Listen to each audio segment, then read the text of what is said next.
O mundo ideal seria essa petição inicial, ela atender todos os requisitos e ela ser uma peça que esteja habilitada para a gente desenvolver essa relação processual. Mas nem sempre a gente vai se deparar com uma petição que atenda aqueles 7 requisitos e esteja habilitada para essa admissibilidade. Então a gente vai conversar agora um pouco sobre caminhos que essa petição inicial poderá nos levar quando não atendidos esses requisitos iniciais. Então, eu inicio aqui essa nossa abordagem pensando nas situações de emenda à petição inicial. Então, lembrar que o processo não é um fim em si próprio, ele está ali à disposição como instrumento para a pacificação daquele conflito revelado nas pretensões, nos pedidos, na petição inicial. Mas em algumas situações, algum dos requisitos indispensáveis que a gente estudou não estão presentes. Então, a gente vai ter que fazer aqui, responder uma pergunta-chave. O, a imperfeição da petição inicial é passível de ser sanada? Se a resposta for não, irremediavelmente a gente vai extinguir essa relação processual logo no nascedouro, ou seja, é uma petição inicial que merece ser indeferida. Agora, se a nossa resposta for é um vício de natureza sanável, é um dever do juiz autorizar a parte que ela faça essa adequação. É o que a gente chama de emenda à petição inicial. Veja que o Código só assegura uma única oportunidade de emenda à petição inicial.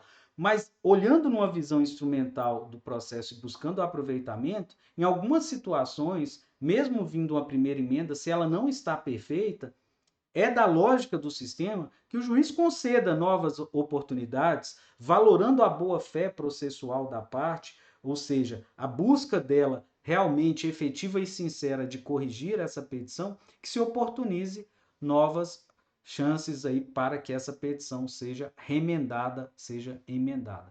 Nessa primeira oportunidade de emenda, o Código já estabelece qual é o prazo: 15 dias úteis. Então, nós não podemos reduzir esse prazo de emenda. E o código vai trazer uma exigência aqui, prestar muita atenção, gente, a redação do 321, que ele fala sobre essa possibilidade de emenda de vícios sanáveis. E eu vou para a parte final, e essa que em azul, olha lá, indicando, o juiz deve indicar com precisão o que deve ser corrigido ou completado. Então, quanto mais didático a gente for nesse momento, maior será o aproveitamento e a chance de sucesso da parte nessa apresentação da petição. Então, aqui a gente precisa ter uma linguagem clara, objetiva, dizendo em que ponto precisa efetivamente ser emendado. Então, é incompleto dizer emende-se em relação ao pedido para formular de maneira adequada. Qual pedido, em que momento, em que circunstância ele está inadequado? Então, o juiz ele tem um dever cooperativo de esclarecimento. Então, esse esclarecimento exige precisão, uma descrição efetiva de qual é o problema. O problema, o vício está na causa de pedir, o juiz precisa descrever o que ele não compreendeu. Então, ele vai dizer a narrativa da dinâmica do acidente, efetivamente, como cada um dos condutores do veículo se comportou, não ficou suficientemente clara, em especial a o momento da colisão, o ponto de colisão. Então veja que eu estou individualizando. Isso vai permitir à parte que ela seja objetiva na emenda e atenda exatamente aquele critério que, para o juiz, a petição ela é imperfeita. Então, esse cuidado na hora da gente fazer a narrativa efetiva ali na determinação de emenda do que precisa ser ajustado. Uma outra questão aqui, deixa eu voltar ali no slide, que pode surgir essa emenda não é satisfatória, o juiz oportuniza novamente e ela não é corrigida, ou o vício é insanável. Eu já dei aqui um exemplo, a questão relacionada à ilegitimidade ativa. Não tem como ser sanada, porque o juiz não pode mandar substituir quem está no polo ativo, exigir que alguém que não exerceu o direito de ação seja compelido a exercê-la. Então, em algumas situações, ao analisar a petição inicial, o juiz já vai fazer um indeferimento imediato da petição inicial. E aqui atenção, porque a cor está escura? Porque esse ato põe fim à atividade cognitiva. Então, em regra, ele será uma sentença. Agora, a gente adota textualmente no código, pelas disposições, a teoria dos capítulos da sentença, que foi a teoria desenvolvida por Cândido Rangel Dinamarca. Então, prestar atenção no seguinte, que essa adesão não necessariamente é um tudo ou nada. Então, não necessariamente nós iremos indeferir a petição inicial como um todo. Digo isso para as situações de cumulação de pedidos. Então, em algumas situações de cumulação de pedidos, a gente poderá indeferir a petição inicial em relação a alguns dos pedidos, mas admitir aquela petição como uma petição adequada para os demais. Então, isso pode ensejar uma sentença com o indeferimento completo ou uma decisão interlocutória recorrível por agravo de instrumento, tão somente indeferindo parcialmente aquela petição inicial e revelando quais são os pedidos que não estão sendo ali admitidos. Então, por exemplo, a parte fez uma acumulação de pedidos e esbarrou numa questão de competência material. O juiz vai receber tão somente os pedidos aos quais ele tem competência e vai indeferir a petição inicial, revelando qual é a razão em relação a esses demais pedidos. Ok? Então, lembrar, pode ser, e em geral, uma sentença, mas poderá ser uma decisão interlocutória. A gente vai ver que os vícios que vão levar esse indeferimento, inclusive, estão destacados aqui no artigo 330. Então, vou fazer um comentário aqui rápido. Quais são os motivos para o indeferimento dessa petição inicial? Primeiro, a inépcia da petição inicial. E quando é que uma petição inicial ela é inepta? A dica prática é quando ela tem um problema com algum de dois entre os três elementos da ação. Quais são eles? Causa de pedir e pedido. Então, se tem problema com a causa de pedir ou pedido, tem problema com um elemento da ação que leva à inépcia. Olha lá. Lhe faltar pedido ou causa de pedir. É o vício mais grave. São elementos essenciais. Se eles não tiverem e na emenda não for suprido, o juiz vai indeferir a petição inicial. Segundo, o pedido for indeterminado, ressalvado as hipóteses legais em que se permite o pedido genérico. Então, o pedido tem que ser certo. Então, se não, ele não está certo, ele não está expresso, está faltando o pedido e a gente está no problema do inciso 1. Esse pedido pode estar expresso, mas está indeterminado, quando o pedido, em regra, deve ser determinado, no sentido de estar quantificado e qualificado, exceto quando a gente viu as hipóteses de pedido genérico. Se a parte não supre essa deficiência, também a petição fica inepta. E, por fim, é a conexão entre a causa de pedir e o pedido, a narração dos fatos não decorrer logicamente à conclusão. Então, a leitura da causa de pedido precisa ter uma conexão direta e lógica com os pedidos. Se não há essa conexão, a gente determina a emenda e essa emenda não é adequada ou a parte não consegue demonstrar a conexão entre a causa de pedir e o pedido, essa petição inicial não deve ser admitida. E por fim, quando contiver pedidos incompatíveis entre si, e para isso a gente estudou lá quais são os requisitos para admitir a cumulação de pedidos. E um deles é que na acumulação própria, os pedidos tenham compatibilidade. Se eles forem incompatíveis, a petição está inepta, a parte terá que excluir um daqueles pedidos sob pena de indeferimento da petição inicial. Então veja, inépcia, lembra? Problemas com a causa de pedir e pedido. Mas não é só a inépcia que leva ao indeferimento da petição inicial. E prestar bastante atenção que a inépcia da petição inicial pode levar ao indeferimento da petição inicial, ou se essa inépcia ela não foi identificada pelo juiz, mas ele identificar no curso da marcha processual, a inépcia também será causa de extinção da relação jurídico-processual, por falta realmente de um pressuposto indispensável para o exercício desse direito de ação. Quando a gente fala agora do terceiro elemento, partes, está ligado também à possibilidade de indeferimento da petição inicial. Lembra, dos 7 requisitos, 3 podem levar ao indeferimento. Partes, causa de pedir, pedido. Na inépcia, a gente falou de pedido e causa de pedir. Da parte, a falta de legitimidade ou a falta de interesse processual. Então veja que são duas situações relacionadas às condições daquela parte para o exercício do direito de ação. E, por fim, quando não atendidas as prescrições do artigo 106 e 321, 321 vai falar a juntada de documentos indispensáveis à propositura da ação e o 106 sobre a correta identificação do advogado que está ali representando a parte autora. Então, isso sedimenta os fundamentos para o indeferimento dessa petição inicial.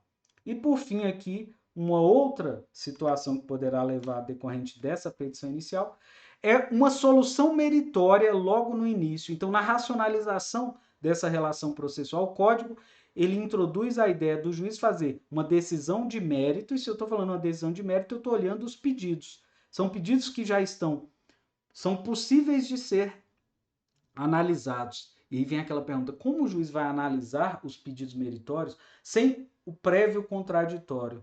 Lembrar que o contraditório ele só vai ser exigido, o Código vai dispensar no artigo 9º, o contraditório quando a decisão for integralmente favorável àquele que não exerceu o contraditório, razão pela qual ele vai permitir uma decisão meritória de improcedência. Gente, só vale agora para a improcedência do pedido, que é um pedido 100% contra o interesse do autor. Porque se ele for afetar o interesse do réu, ainda que parcialmente, é incompatível com esse momento do processo.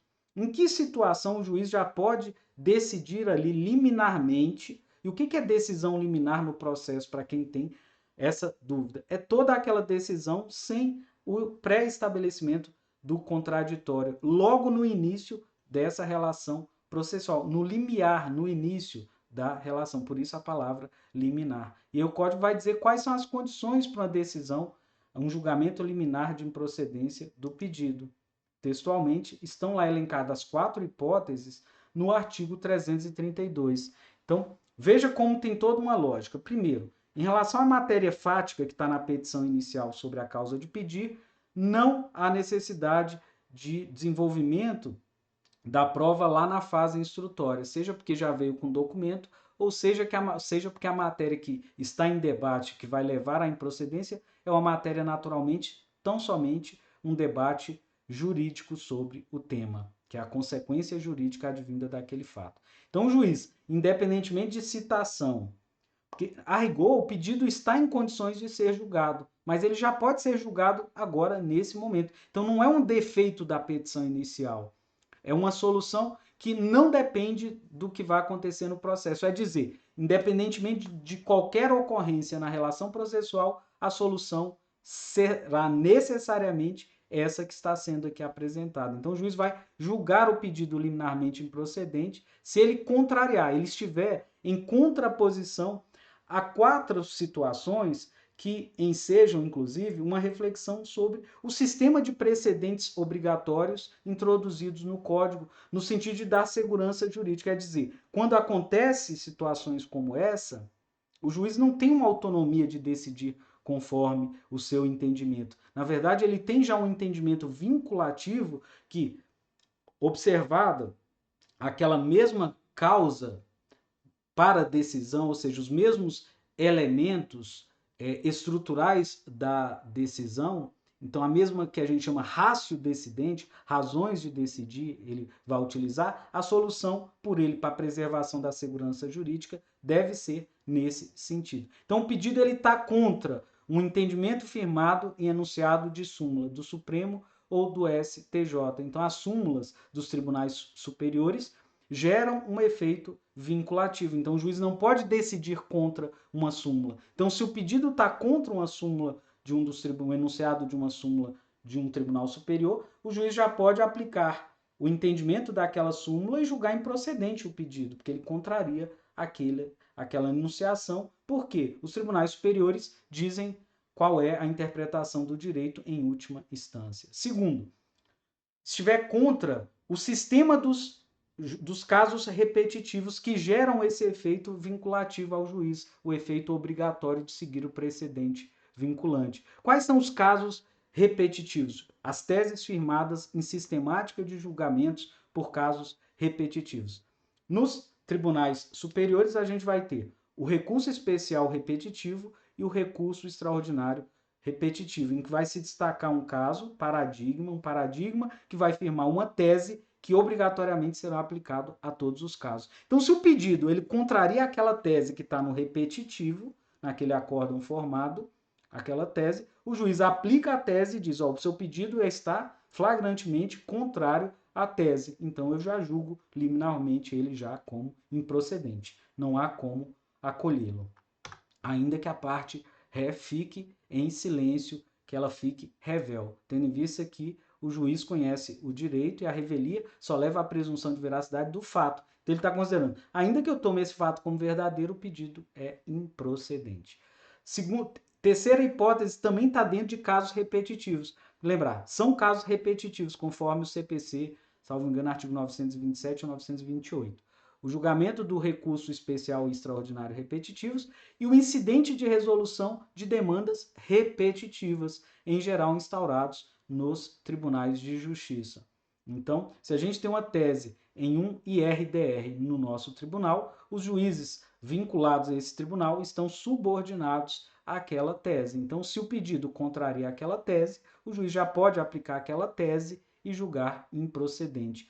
Também tem um incidente de assunção de competência, que embora não se trate de casos repetitivos, pela repercussão social, o tribunal pode decidir e firmar uma tese nesse incidente e essa tese torna obrigatória a aplicação a todos os casos em que houver a mesma razão de decidir. E, por fim, o enunciado de súmula de Tribunal de Justiça sobre o direito local. Então, se a causa está vinculada a uma interpretação de uma lei estadual, uma lei municipal, no nosso caso aqui, uma lei distrital, se houver a edição de uma súmula sobre esse direito local, aquela súmula vai vincular todos os julgadores em primeiro grau. Então, se o pedido contraria o enunciado daquela súmula, o juiz já pode julgar aquele pedido liminarmente improcedente. Tudo isso é economia processual, é dizer, não tem razão e sentido de desenvolver essa relação. É uma petição que atende os requisitos, mas o pedido morre no nascimento, porque ele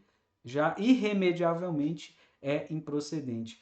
Além dessa sistemática dos precedentes obrigatórios, a gente também vai encontrar a possibilidade do julgamento meritório liminar de improcedência nos casos de prescrição e decadência. Então, se ao analisar como o juiz pode conhecer de ofício da prescrição e decadência, se o juiz já, ali, ao analisar a petição inicial, identificar que é o caso de aplicação da prescrição ou decadência, ele já pode também ali julgar liminarmente improcedente baseado nessa constatação.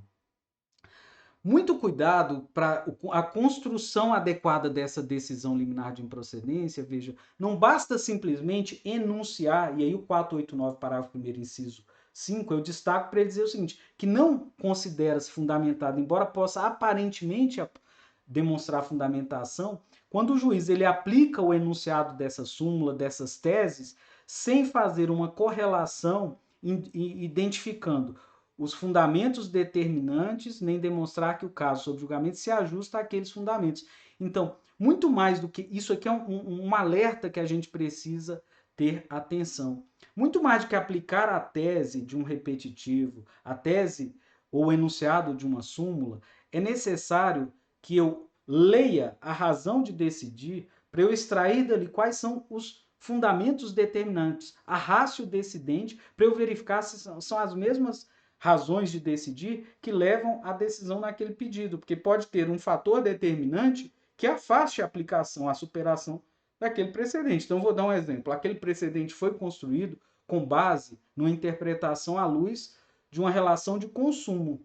Então, a relação de consumo é determinante para aquele precedente. Se o meu caso, o pedido é semelhante, mas a relação não é de consumo, veja, o fundamento determinante não se verifica no meu caso concreto. Então, isso afasta a aplicação desse precedente. Então, a gente tem o dever de ler a motivação da formulação do precedente e a gente fazer uma adequação, olhar se no nosso caso aqueles fundamentos determinantes também estarão ali aplicados. Isso precisa estar revelado na decisão. Olhando no aspecto prático, essa decisão ela está incompleta se ela simplesmente transcreve o enunciado e na sequência dessa tese que vai ser aplicada e julga improcedente. Não, eu preciso dizer os fundamentos determinantes daquela tese e fazer uma análise, no meu caso concreto, justificando que todos aqueles elementos correspondem à situação que está ali analisando. Isso de uma forma objetiva, não estou dizendo que a gente vai também devagar, mas objetivamente dizer quais são e aplicar, fazer a correlação com o nosso caso, e aí sim a gente está autorizado a fazer o julgamento liminar de improcedência. Então, com isso, gente, a gente retorna aqui, deixa eu voltar aqui para o gráfico, as 3 situações em que a gente vai ter uma solução prematura dessa relação, uma solução liminar. Logo no início da relação, a gente tem ali um impedimento ao desenvolvimento da relação jurídico-processual. Lembrar que nas situações em que a solução é apresentada de maneira liminar, a parte poderá recorrer dessa decisão por meio da apelação, com a ressalva que se a improcedência liminar for só de algum dos pedidos, mas o juiz for processar em relação aos demais, ele vai proferir uma decisão interlocutória e o recurso será agravo de instrumento. Agora, se o julgamento liminar do pedido for de todos os pedidos, ou ali só tem formulado um pedido, o recurso, o pronunciamento judicial será uma sentença e o recurso será, por conseguinte, uma apelação. Lembrar que nessas situações de indeferimento da petição de julgamento liminar, a gente vai ter o juízo de retratação. Esse juízo de retratação é a possibilidade do juiz analisar os fundamentos da apelação e, eventualmente, reconhecer um equívoco seu e reconsiderar aquela decisão e determinar o processamento daquela petição inicial. Se ele faz um juízo negativo, um juízo de retratação negativo, ou seja, ele mantém a sua decisão, a gente irá citar a parte contrária para apresentar contrarrazões ao recurso, e não a defesa, porque a gente extinguiu o procedimento comum ao proferir essa sentença. Então ele vai contrarrazoar o recurso e a gente vai remeter ao tribunal. Se não houve recurso da parte autora, a gente vai certificar o trânsito julgado e a gente não vai citar o réu, porque não há uma relação jurídica mais em curso. A gente simplesmente vai intimá-lo dessa decisão a fim de que ele tome ciência e possa, eventualmente no ajuizamento de outra ação daquela mesma natureza, usar dessa argumentação, inclusive para impedir o processamento de outra ação que reproduza os mesmos vícios dessa que houve a extinção. Ou, se for um julgamento liminar, a força da coisa julgada como impeditiva de uma nova ação naquele mesmo sentido, e aí vai vir o arquivamento. Agora, surge a possibilidade do juiz se retratar, e se ele se retratar, o juiz vai determinar que a gente prossiga com a relação processual, com a designação da audiência de conciliação ou de mediação como regra, podendo dispensá-la. Mas a gente não vai tratar desse conteúdo, porque esse conteúdo será trabalhado tão somente na segunda aula. Então a gente encerra esses blocos de desenvolvimento doutrinário do conteúdo e eu aguardo todos vocês na nossa aula síncrona, na nossa aula telepresencial lá no Teams, em que a gente vai desenvolver casos práticos e exercícios para a gente assimilar todo esse conteúdo relacionado à essa grande temática que é o recebimento adequado de uma petição inicial. Então a gente para os nossos blocos dessas aulas assíncronas da primeira semana por aqui.